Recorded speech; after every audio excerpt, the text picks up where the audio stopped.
姐，你姐可还在呢？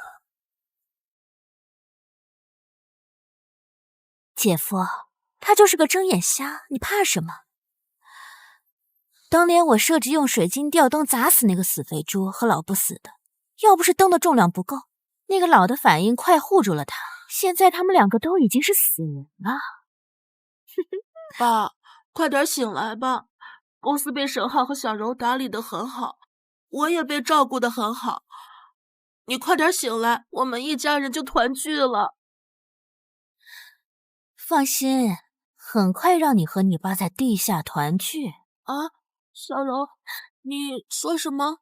啊，老婆，小柔说让你放心，爸会很快醒来和我们团聚，放心吧。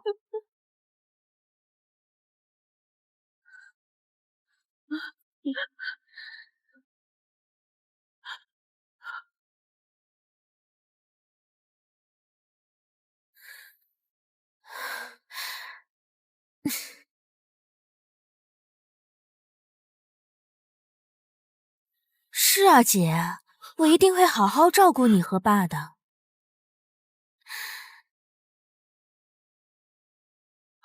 爸，你怎么了？爸，医生，快叫医生啊！爸，别着急，我和姐夫这就去。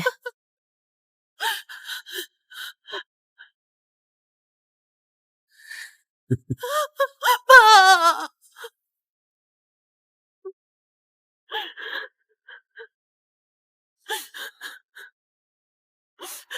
老婆，人死不能复生，你的眼睛不能这么哭，爸肯定也不希望你这样。来，我扶你去休息。老公，谢谢你。自从上次意外，我失明，药里的激素让我越来越胖。你不但没有嫌弃我，还把公司和小柔照顾得那么好。没有你，我真的不知道该怎么办了。说什么呢，老婆？这都是我应该做的。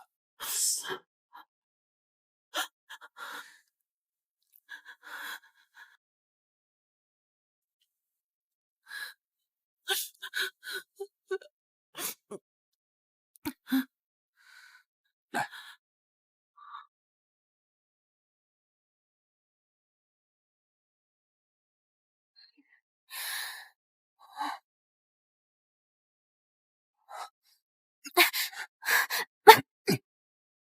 顾建军刚给你来下药，生怕别人不知道是我做的。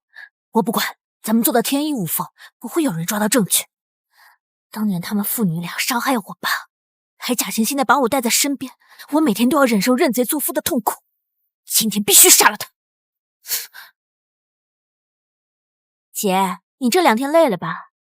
我给你买了小时候你最爱吃的点心，来，我喂你，你尝尝，还是不是小时候的味道？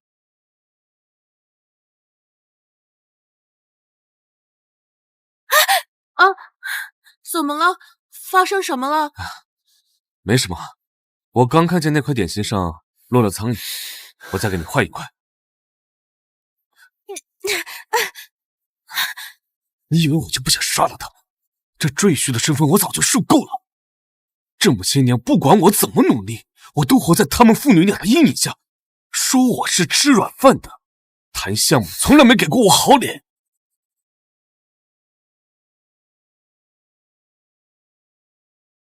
但现在还不是时机。我刚给他买了份保险，只要他签下保单后意外身亡，我身为她丈夫就能获得100亿赔偿。到时候拿着这笔钱把整个故事据为己有，没人敢说什么。那就等他签下合同，我再制造一起意外，就能把故事牢牢握在手里。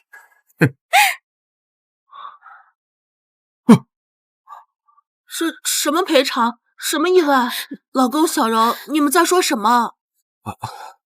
公司有笔订单出了意外，正在走赔偿程序，交给我就好了。放心吧，老婆。那真的是麻烦你们了。姐，这个是订单的合同，你只需要在这里签名字剩下的交给我跟姐夫就行。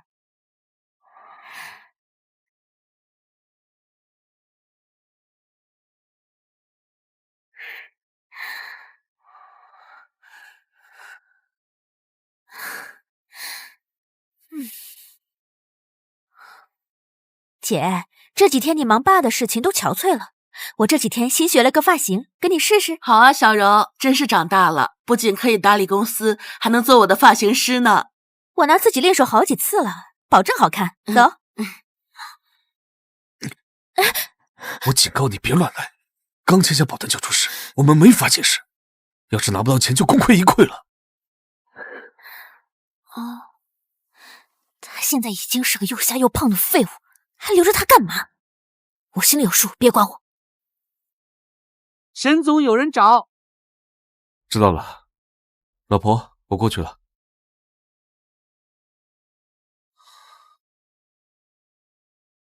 女士香水，怎么好像在哪儿闻到过？算了，应该是我想多了。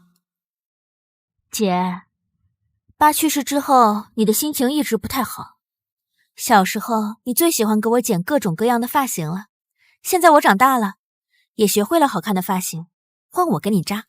小柔，谢谢你。这么多年我不开心，都是你来哄着我，陪着我。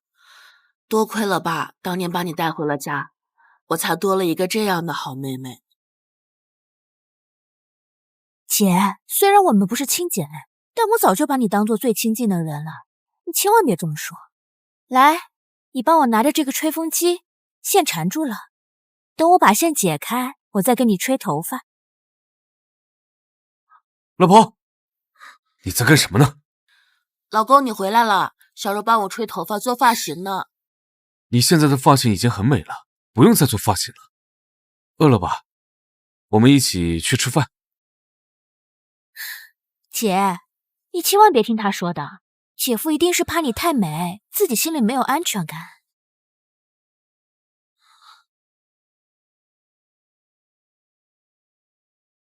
小柔，老公，你们两个身上的香味怎么是一样的？难道你们两个背着我？怎么可能呢？老婆，你一定闻错了。是啊，姐，或许是刚才爸葬礼上人太多了，你的嗅觉出问题了呢。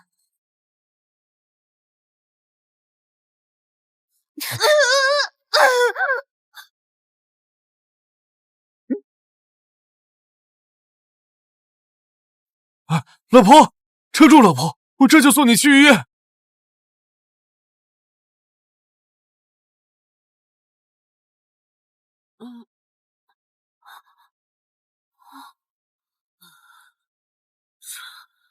这是我能看见了。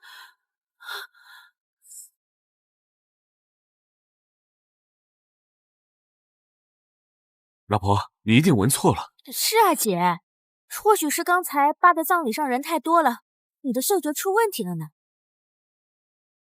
沈浩和向柔居然背叛我！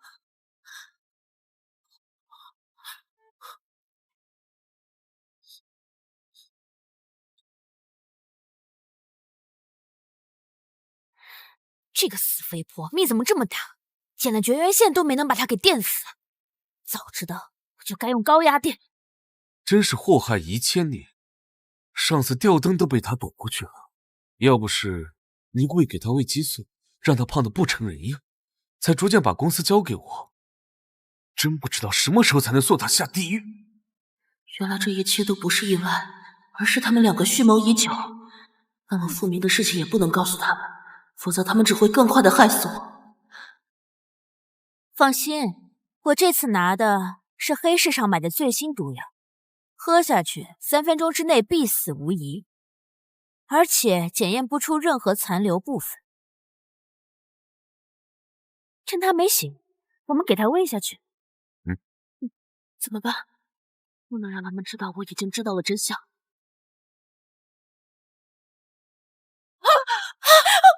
老公，老公，你在哪里呀？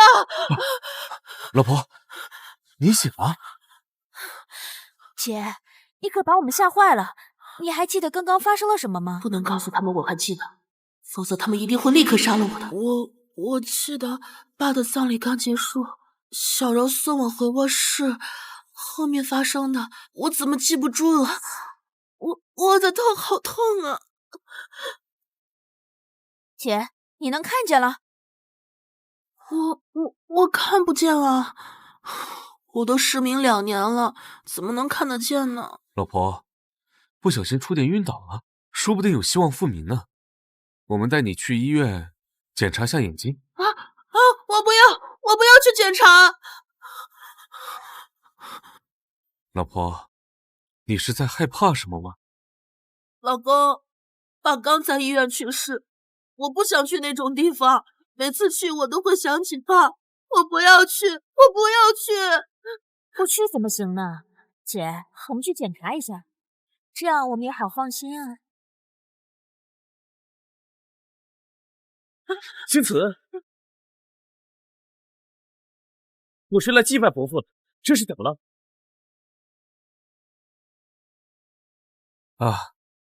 星慈不小心触电了，我们想带他去医院看看眼睛怎么样。既然星慈不想去医院，那就不要再为难他了。我也是个现成的医生，让我来看看。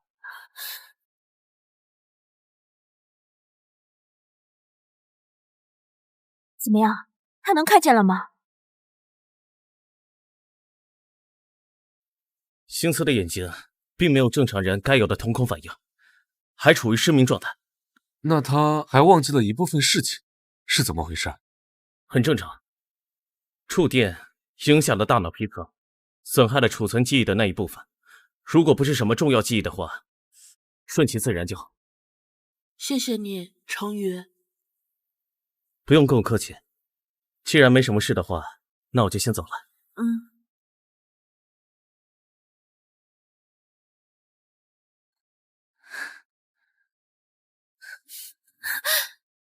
老婆，饿了吧？在这等着，我去给你准备吃的。姐，你好好休息，我去帮忙啊。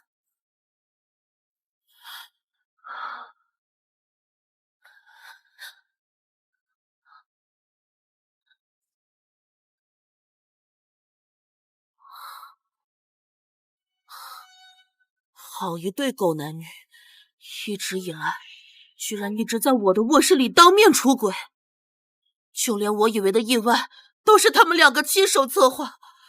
他们是我最信任的人，他们怎么敢呢？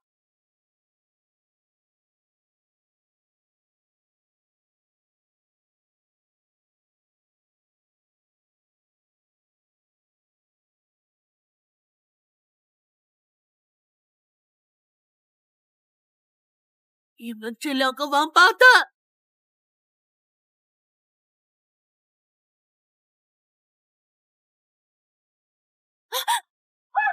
你在干什么？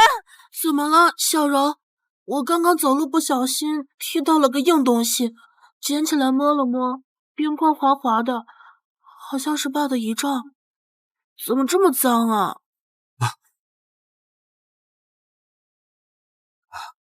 老婆，你看错了，不，你摸错了，这就是个破相框，早就摔坏没用了。我和小柔本来要扔的，没想到被你踢到了。相框都破成这个样子，留着没用还占地方。破相框，这些年你们就是这么敷衍我这个盲人的。不行，我得尽快想办法脱身。吃饭吧，老婆，都怪我没处理好，让你误会了。快吃饭吧，菜都凉了。是啊，姐，你应该多吃一点，补补身子。这段时间，你看你都饿瘦了。哎，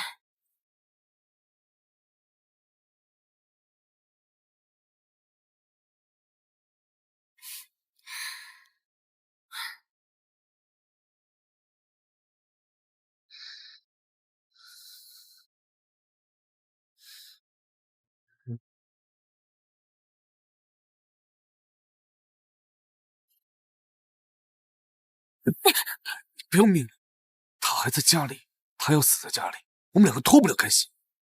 心诚了？面对这种肥婆，你也吃得消？我怀疑外镜能看见，不然他为什么对着顾建军的遗像流泪？陆成宇已经证实他眼睛看不见。陆成宇说的话你也信？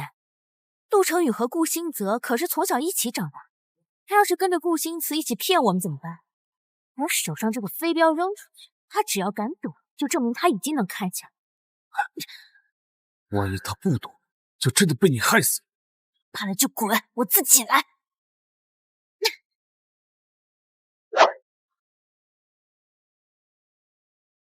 要是怕了就滚开，我自己来。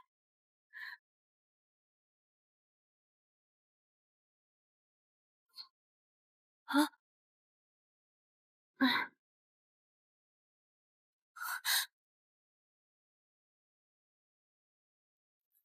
老公，什么声音啊？发生什么了？没什么，刚才窗户没关紧，飞进来只鸟。姐，好好的手机怎么掉了？我也不知道怎么了，就突然手滑了，可能是困了。我先回房间了。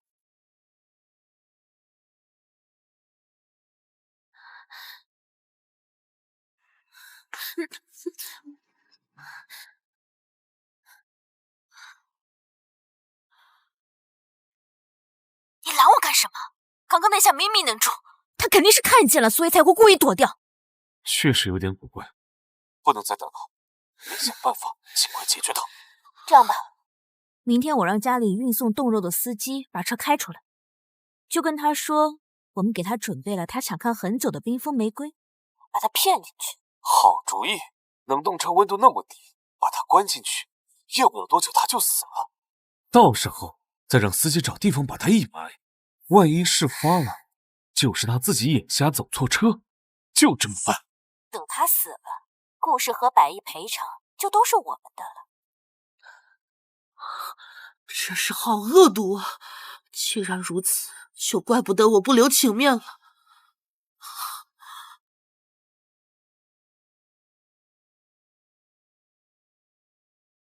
找个时间见一面吧，再帮我个忙。姐，今天给你准备了超大的惊喜，你一定会喜欢。什么惊喜啊？待会儿你就知道了，是你以前一直想看的冰封玫瑰。你看不见吗？我和小柔特意找人做成了玫瑰花形状的冰雕，你能摸到的。谢谢你们一直记着我的喜好，这都是我们应该做的。来，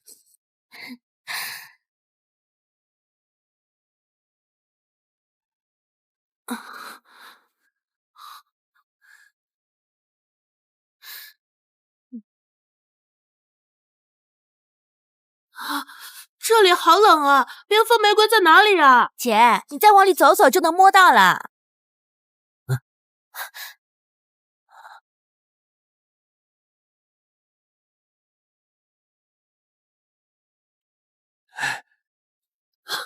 少哥，小柔，别把我关在这里啊！开门，这里好冷啊，放我出去！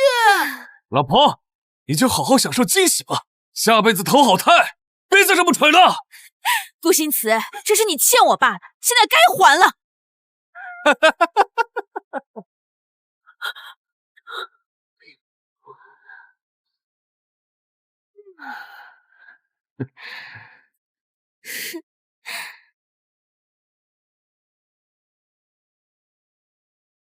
终于结束了，顾新慈那个贱人还有顾建军都给我爸陪葬。不止如此，1个月后，100亿保险赔偿，顾氏集团就都是我们的，我再也不用当顾家的赘婿，再也不用看别人的脸色。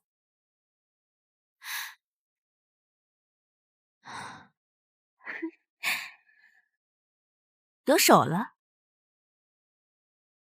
等他的尸体被发现，早就冻得面目全非，只能按意外身亡处理。晚上我们开瓶红酒，保险和继承程序我已经让人准备了。1个月后，我们就可以名正言顺的拿到一切。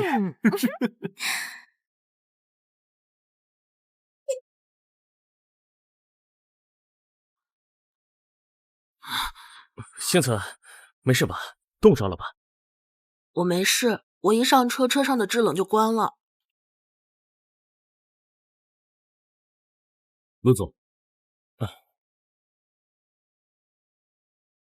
谢谢卢总，辛苦了。该怎么做，不用我教你们吧？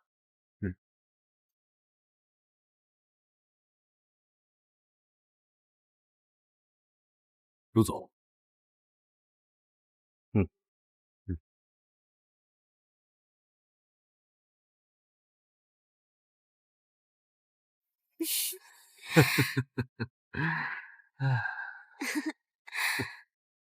这肥婆终于死了，以后这故事就是我的了。我一定要让他们付出代价。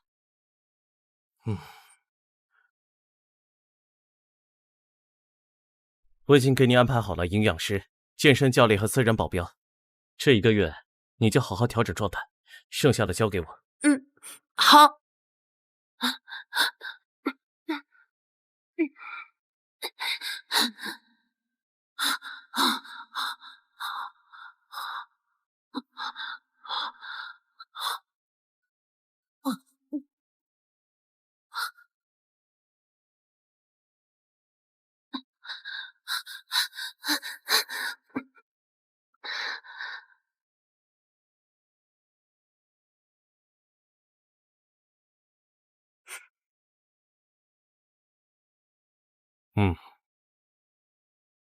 顾心死，意外进入冷冻车，不幸身亡。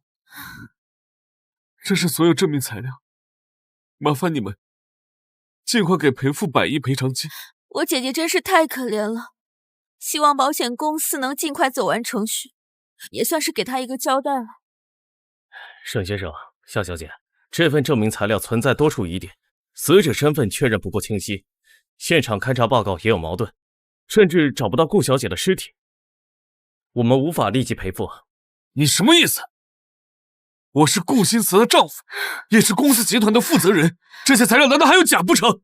我警告你，立刻赔付，否则我让你们公司再也接不到业务。我姐姐已经死了，你让我们再去哪里找这么完整的材料？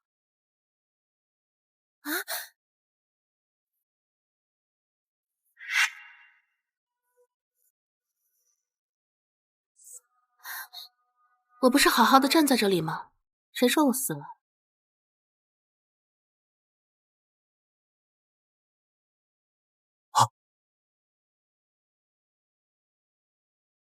老婆，姐，顾小姐，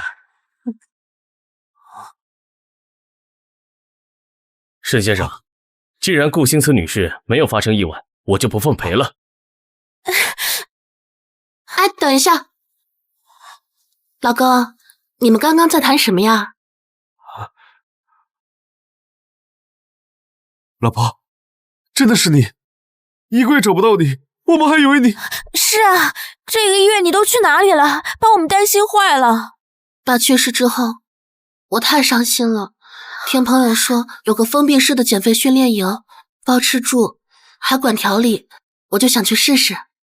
谁知道那个地方没信号，我也不认识别人，直到今天早上结营才送我回来的。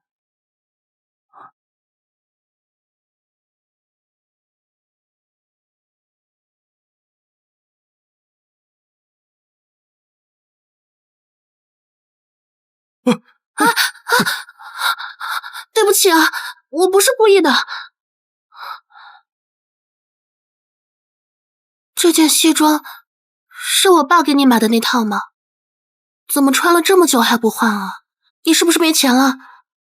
对不起啊，是我考虑不周，我再给你转100万，你去买新的好不好？不用，我有钱，只是太忙没顾上。待会儿我就叫人送新的来。呀，对不起啊，我都忘记了，刚刚还有人在呢。老公，你们刚刚到底在聊什么呀？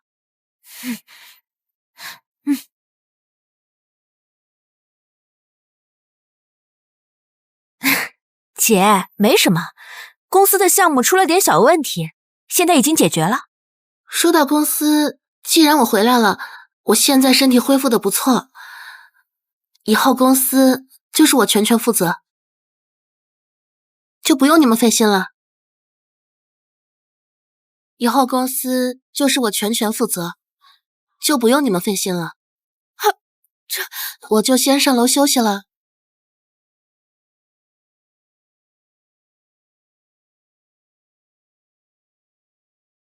凭什么？凭什么？为什么他不仅没死，还要收回公司的管理权？凭什么？小点声！他刚上楼，等会让他听见。我真的受不了了！这家公司当初是他爸跟我爸一起创立的，应当有我的一份。为什么他一回来就要收回我的管理权？你觉不觉得他好像哪儿不一样？是啊，不一样了，变瘦了，又变回那个美女了。怎么，心疼了？那你接着回去当他顾心慈的舔狗啊！夏柔，你能不能冷静点？我不是那意思。我不能！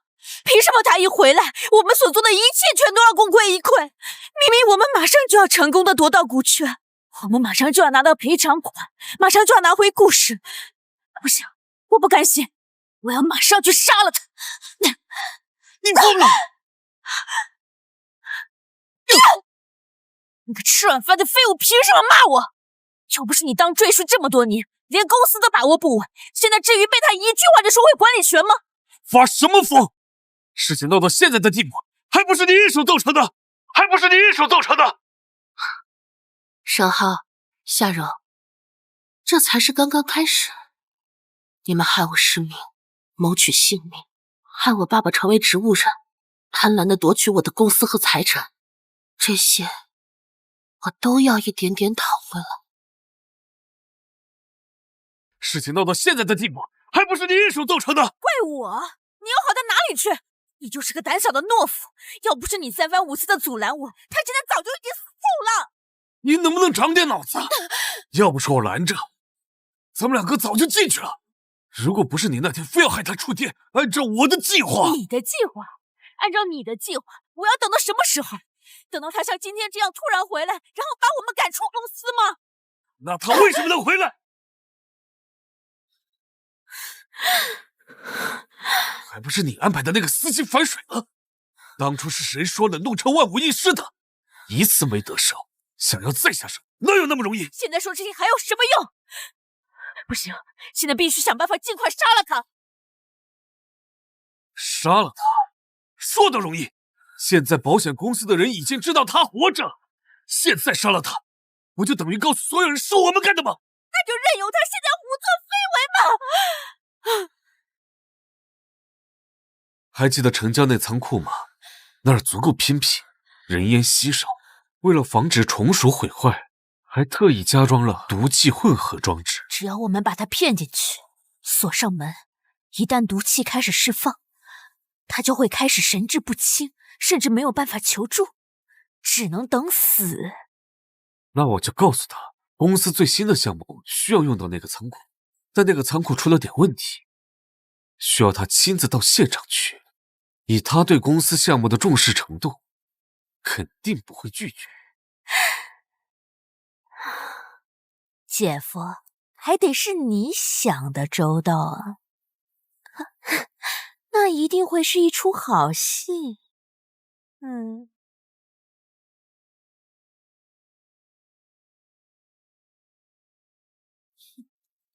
一出好戏，那就看谁演得更出色一点了。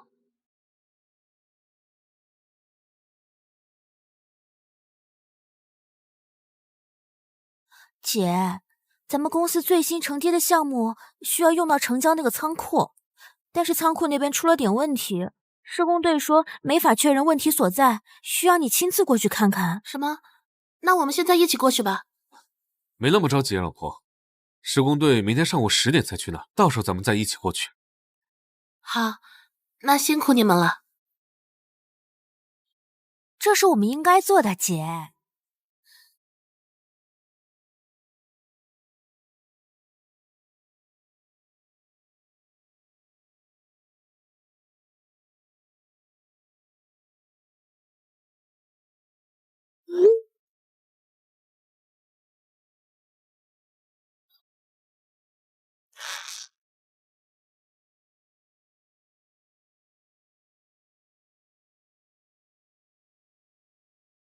姐，走吧，咱们进去看看。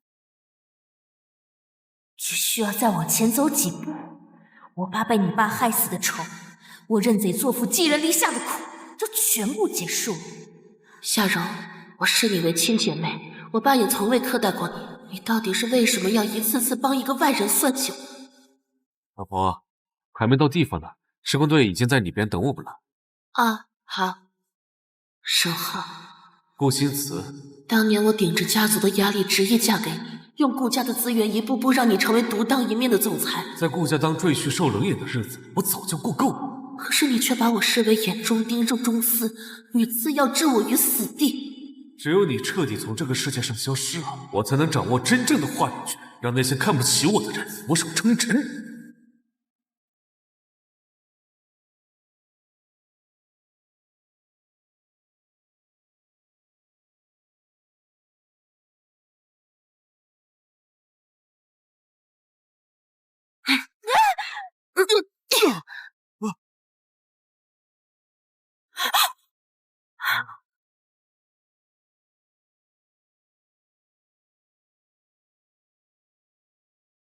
怎么回事？他怎么躲开了？盛浩，怎么是我们两个被关进来了？我怎么知道？我也是被推进来的。难道是他？顾心慈人呢？老公，小柔，你们怎么都摔下去了？顾心慈，这是怎么回事？老婆，你在哪儿？我在你们上面看着你们呢。什么？你能看见？不可能啊！我明明试探了他那么多次，他的眼睛怎么可能恢复了？原来这么多年，你一直装瞎。那倒没有，当年我被吊灯砸中的时候，我还是看不见的，还是得多亏你们上个月赠送我的电疗套餐，我这才恢复的。原来你都记得，你根本没有失忆。也就是说，那次醒来之后，你一直都能看见。这就承认了，那次的触电事故就是你们故意的。老婆，误会，都是误会。你先把我们放出去，我好好跟你解释。别装了，沈浩，这个仓库不就是你们给我准备的坟墓吗？接通电源，使我触电的人就是你吧？不是我，老婆，我怎么可能害你啊？你演了那么久，你都不会累的吗？我是不可能再相信你的了。毕竟你们的演技也太糟糕了吧？确实比不过你，我们试探了你那么多次，都被你骗过去了。如果不是这样的话，那我恐怕不是早就死了。如果不是我将计就计，以身入局，怎么看到你们两条白眼狼能演出什么样的好戏呢？我还以为我们是猎人，没想到早就跳进你的陷阱里去了。别废话了，妹妹，这个仓库有多危险，你们俩比我更清楚。今天你们要是交代不清楚，这个仓库就留给你们好好享受吧。别找了，钥匙在我这儿呢。只要我按下这个按钮，10分钟之内，这个仓库的毒气浓度足以让你们死亡。赶紧说吧。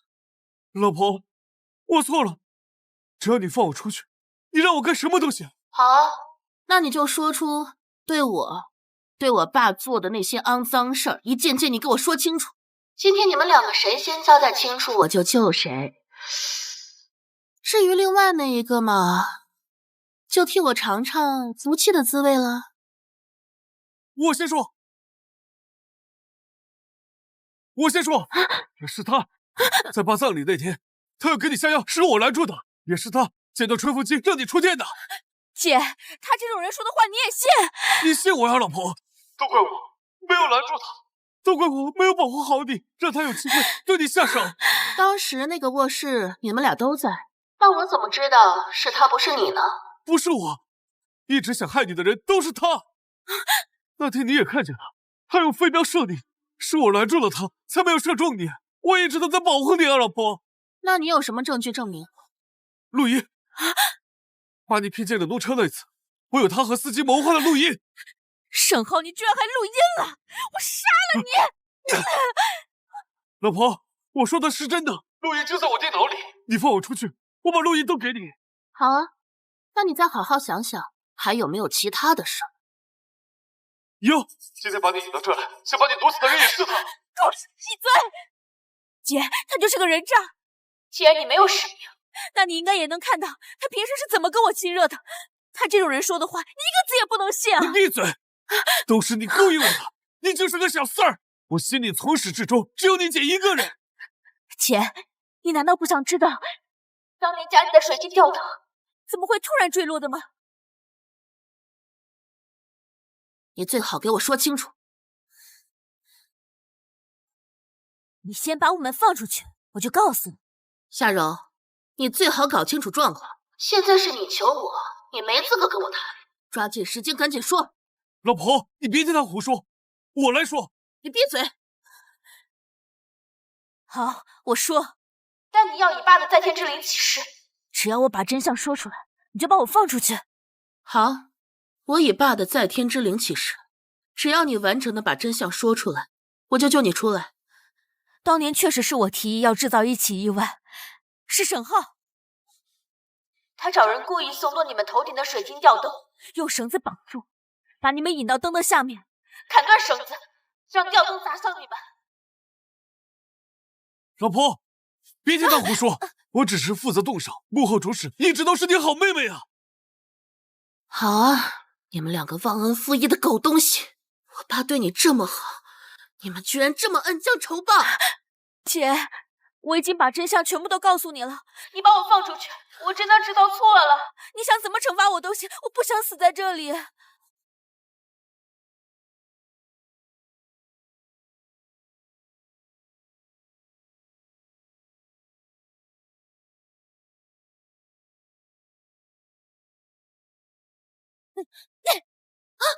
你们干什么？放开我！当然是要你的命。姐姐呀，你还真是天真又心软，就像你一个死去的爹。你手里有证据又如何？只要我们现在把你杀了，再把这些证据销毁，我们依然可以获得你的一切。你们就这么自信啊？去死吧！住手！啊！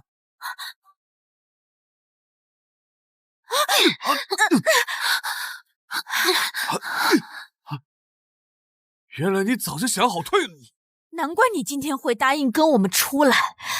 将计就计而已，谁知道你们这么早就迫不及待的要动手？忘恩负义的东西！星慈和顾伯父这些年是怎么对你们的？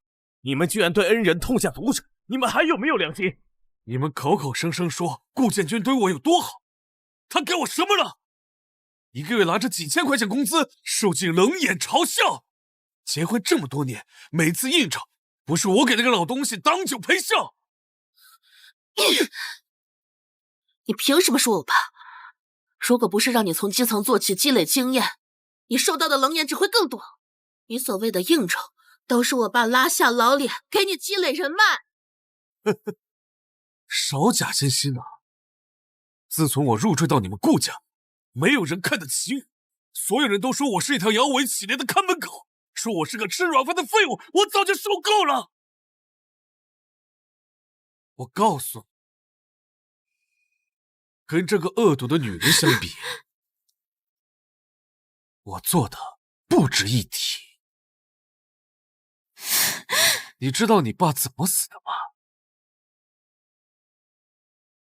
你爸的病情本来已经稳定，是他亲手给你爸注射了安乐死。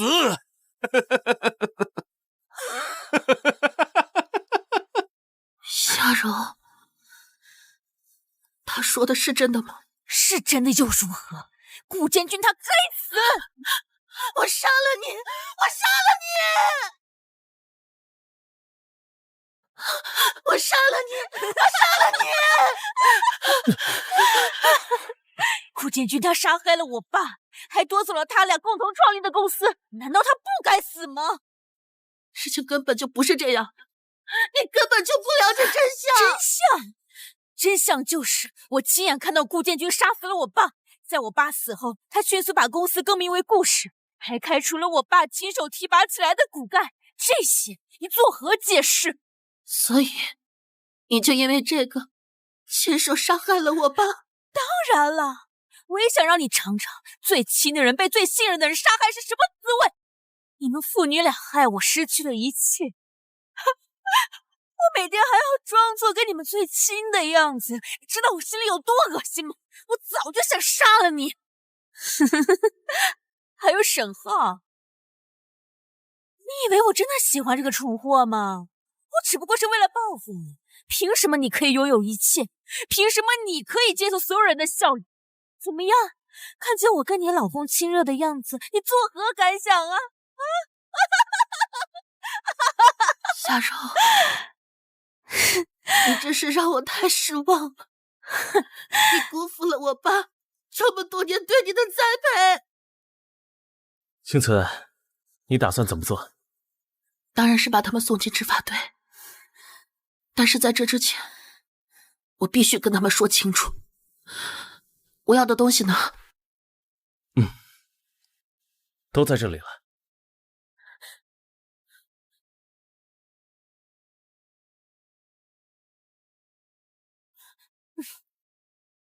这是什么？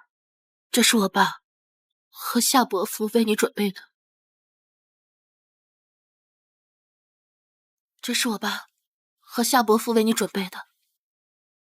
你又在耍什么花招？我要让你知道你错的有多离谱，做的有多蠢。这里面是夏伯父去世的真相。你不配提起我爸，你就是个杀人凶手，你有什么资格提到我爸？你以为把这些伪造的证据放在我面前，我就会相信？哼！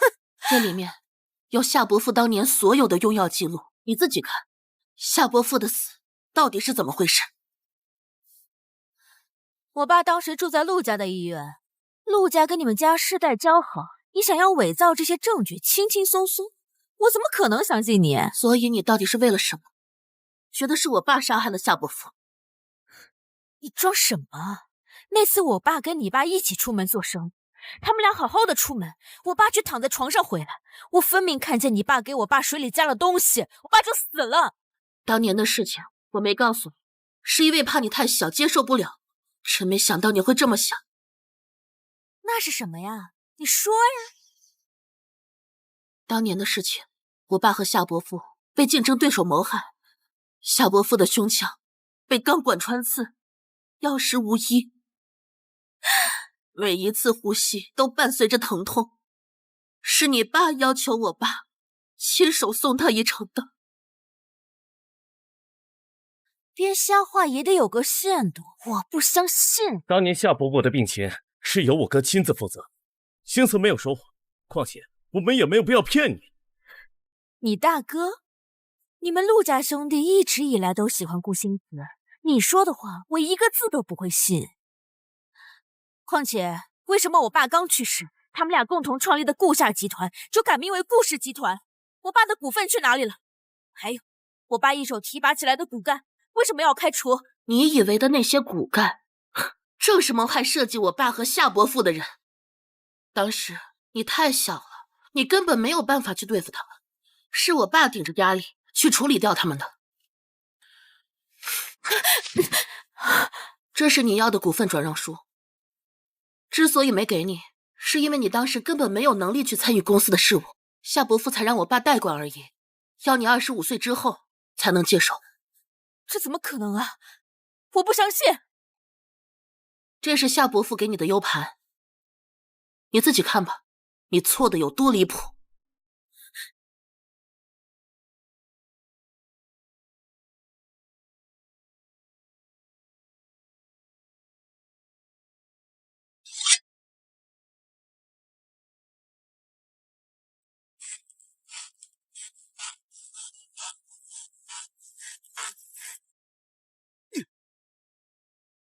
哎，都别动！你别冲动，有什么话好好说。别过来！谁敢动，今天就是他死期。沈浩，我跟你大学就在一起了，这么多年的感情了，你干嘛非要置我于死地？闭嘴吧你！自从我们在一起，没有一个人看得起我，说我是软饭硬吃的舔狗。只要你顾心慈招招手，我就得无条件接受。我也是有尊严的，凭什么这么对我？我从没有这么想过你，好吗？说的好听，如果没有你的授意，他们又怎么敢？而你也从来没有为我辩解过一句。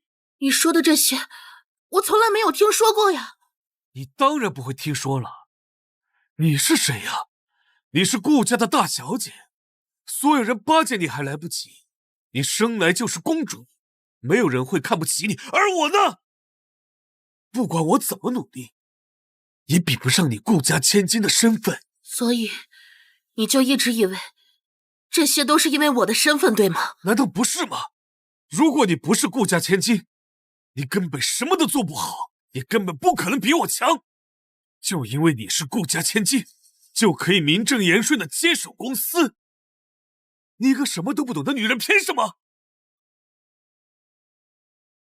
你一个什么都不懂的女人，凭什么？说到底，还不是因为你的身份。如果没有你爸，你哪来这些机会？可笑，你把所有的成功都归结于我的身份，却忽略我背后付出的努力。你不知道，我8岁就跟着我爸去所有的商业饭局。你真以为我大学的金融专业是白读的？别人在玩洋娃娃、看动画片的时候，星泽就已经在背商业合同条款了。他从大学开始就经常去图书馆研究案例到深夜，并且以全系第1的成绩毕业。这些你都看不到吗？那又怎样？没有顾氏集团这个平台，你那些所谓的知识根本就毫无用武之地。平台是我爸打下来的，但站稳脚跟是靠我自己。3年前，那个海外原材料供应商突然断供，公司上下乱作一团，是我熬了3天3夜，翻尽所有平台资源，才化解了危机。沈浩，星泽的能力我亲眼所见，他对顾氏的付出不比任何人少。而且，我爸已经给过你机会，是你自己不要的。那是什么狗屁机会？我是你丈夫，不是你家佣人，让我去给你当助理，不就摆明了告诉所有人，我这辈子只能屈居你之下吗？你怎么会这么想？商场和职场有多残酷，你不是不知道。初入公司，你什么都不懂，你跟在我身边，我可以慢慢教会你，可以最大限度的给你自由和资源，让你快速成长。你怎么能这么想呢？你撒谎！我每天像个跟班一样，听你差遣，端茶倒水，整理文件。公司里的人背后都笑话我，是你们顾家的上门保姆，这难道不是故意羞辱我吗？这难道不是故意羞辱我吗？明明是你们父女怕我夺走顾氏，把我放在身边，好监视我的一举一动。我跟你结婚开始，我爸就一直把你当做亲儿子，给你最大的支持，让你放手去做，即使是亏本了，我爸也会兜底。而你呢，是你自己没有能力，成功不了。别假惺惺了，他不过是把我当做陪酒的工具，哪次我陪他应酬，不是挡酒陪笑，喝到胃穿孔，也换不来你爸一张好脸。你就只记得你喝到胃穿孔是吧？你忘了那一次是为了给你谈下城东的那个项目，你也不是不知道那个客户有多难缠，而且是我爸先替你挡了3杯，他撑不住了你才上的。那又怎样？他还不是为了顾家的利益，如果不是为了公司，他根本不会管我死活。为了公司？你投资失败亏了1000万的时候，是我爸对外声称是他决策失误，从来没提过你的名字，就是怕影响你的声誉。你呢？你不但不感激，就在背后抱怨我爸对你太苛刻是吧？够了！别以为你这么说我就能放过你。每一次我听到背后有人说我窝囊废、没本事，取代你的想法就更加坚定。只有夺走你的一切，让你只能依附于我，我才能得到一点安慰。所以，这就是你杀害我爸的原因。没错，谁让你爸阻挡我的计划？说起来，还要感谢你的好妹妹帮忙，要不是这个主意，我怎么能这么快得手？你们2个翻眼了！你不知道吧？你爸昏迷，你失明以后，我过得有多快？我以补药为由，每天喂你熬汤，里面加了高剂量的激素，看着你一天天胖起来。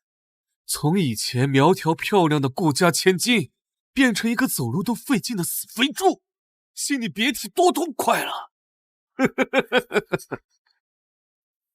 亏我还以为那是你特意给我找的补药。当初是你说我失明之后身体虚弱，需要补营养，我还傻傻的对你感激涕零。我就是要让你变成一个没人要的怪物。你不是天生就拥有一切吗？你不是高高在上吗？我就要毁掉你的容貌，毁掉你的自信，让你尝尝被人嫌弃的滋味。每次看到你穿着宽大的衣服，小心翼翼地躲着人，连镜子都不能照，我就觉得特别解气。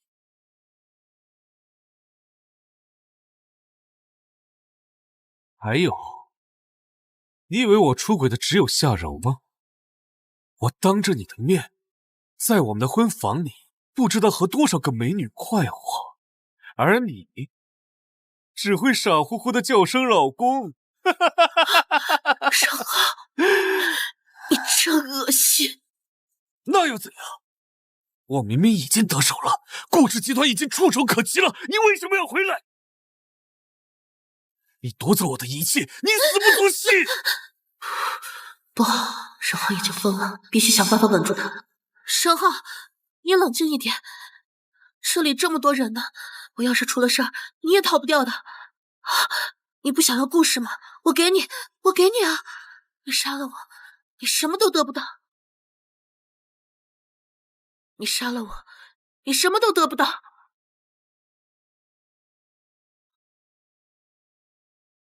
我不信你，你少给我耍花招。盛浩，你忘了掌握顾氏集团的那种感觉了吗？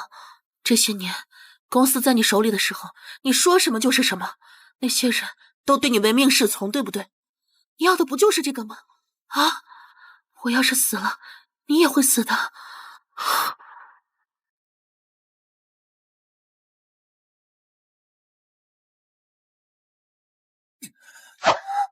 让你的保镖去拿股权协议，要正式的股权转让文件。少一个字，我立刻抹了他脖子。沈浩，协议马上就到，你先冷静。星慈已经答应转让股份了，没必要伤人性命。等拿到股份，你也就是顾氏集团股东，以后风光无限。我等这一天等了多少年？当年我入赘顾家，被人穿着脊梁骨骂软饭男，被顾建军当狗一样使唤。而你，顾新慈，看似温和，实则一点没把我放在眼里。我爸当年给你那么多资源，你要是利用起来，你早就不用看别人眼色，何必走到这一步呢？啊！那是他怕我超过他，故意把我摁在基层，让我干最累的活，受最多的气。你跟陆成宇从小就青梅竹马，要不是你顾家需要上门女婿，你根本就不会选我。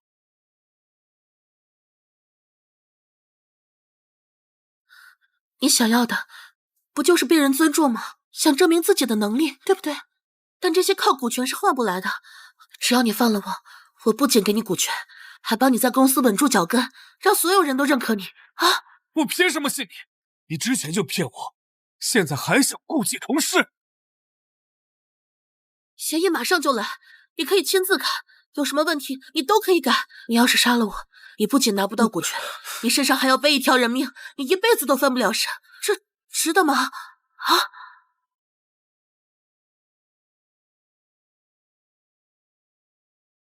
沈先生，这是正规的股份转让协议，有律师见证条款，你可以过目。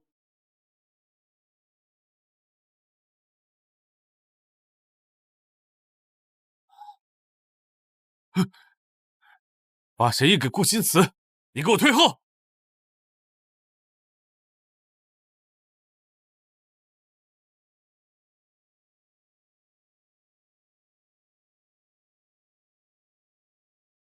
把协议翻给我看，要是敢耍花招，我让你血溅当场！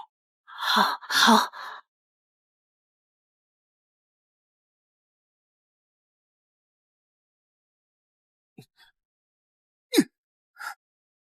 就知道你们不老实，全部给我退后！好，我错了，你不要伤害星慈。翻到股权转让比例那里，一字一句念给我听。甲方自愿转让顾氏集团30%股份给乙方沈浩，转让后，乙方享有相应股东权利。才30，我要50%。顾新慈，别给我耍花样！当年明明我亲眼看见顾建军给我爸下药，为此我杀了顾建军，弄瞎顾新慈。我怎么会弄错呢？如果不是我爸亲口所说，我绝不相信。小柔，现在的你可是个大姑娘了吧？小柔，现在的你可是个大姑娘了吧？我的闺女肯定是个大美人，就像你妈妈年轻时候一样。你不知道，你妈妈年轻的时候可是我们10里8乡的美人啊。小柔，是爸爸没用，是爸爸对不起你。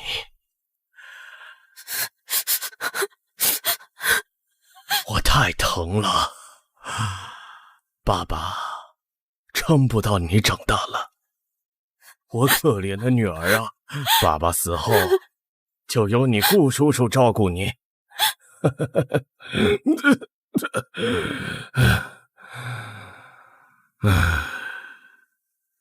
你顾叔叔为人可靠，现在你还小，公司里水深火热的事情你处理不了。我都安排好了，等你到25岁，就让你顾叔叔把我的股份转给你。爸，原来姐姐说的都是真的。佳柔，你都看了些什么？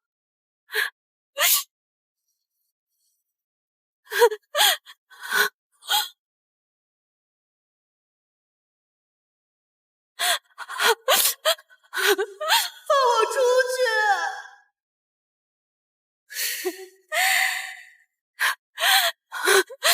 顾叔叔从来没有苛待过我，凡是他给姐姐的，只会给我更好。可是我这亲手杀死了他，还弄瞎了姐姐的眼睛，甚至多次谋害他。顾叔叔在为我扫清障碍，计划我25岁的时候把股权转让给我，我却在计划杀死他和姐姐。我却在计划杀死他和姐姐。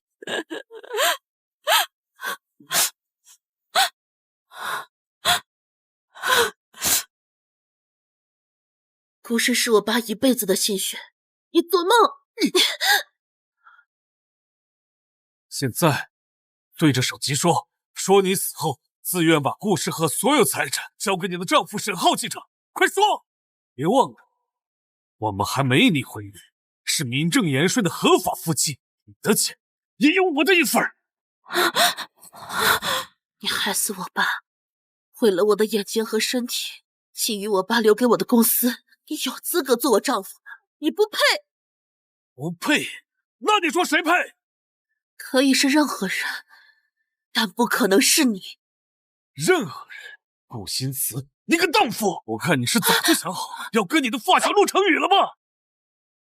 啊！我的钱，我想给谁我就给谁，你管不着。我就算是捐了、扔了，给乞丐，我也不可能给你一分。凭什么？凭什么？我为顾家当牛做马这么多年，没有功劳也有苦劳，凭什么不给我？凭什么还是看不起我？我这么多苦都是你害的！沈浩，你做的这一切都是你自己造成，就算没有我顾星子，也会有什么李小姐、王千金，你依旧痛苦。那你就去死吧！住手！你给我去死吧！沈浩，你现在放下刀，还能回头？别过来！你别伤害我姐！你叫她姐？你居然叫她姐？你不是最想杀了她报仇吗？她害得你父母分离，难道你忘了吗？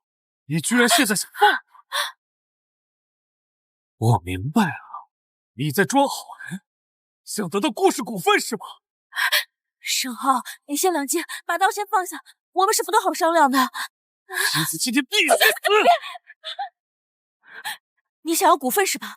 我要，我给你，你千万别伤害我姐。有股份？你骗谁呢？你这么多年处处忍耐，暗中谋划，不就是为了得到顾新慈的股份吗？沈浩，你看，这是顾氏的股份，我有20%全都给你，再加上姐姐给你的30%，足够你掌控顾氏了。啊！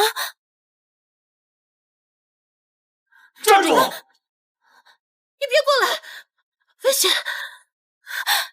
再动，立刻杀了他！别过来！你们谁敢再往前一步，我立刻杀了他！好，我不动。沈浩，你别激动，把刀放下，千万别伤害我姐。沈浩，你现在把刀放下，还能回头啊？我他妈早就回不了头了！你们知道所有真相，我就算拿下顾氏，也迟早会被你们送进监狱！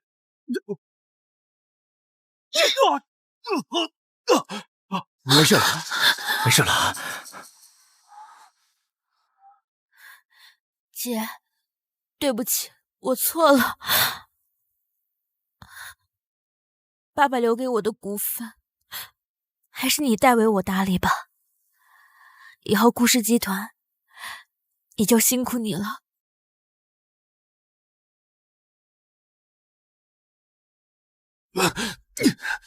押走。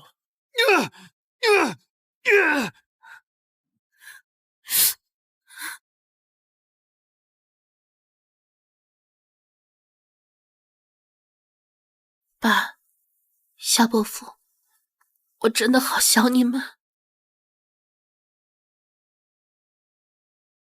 星子，一切都过去了，之后就由我来陪你了。爸，你放心吧，我已经找到属于我自己的幸福了。也祝你和夏伯父在天之岭能保佑我和小柔平安顺遂。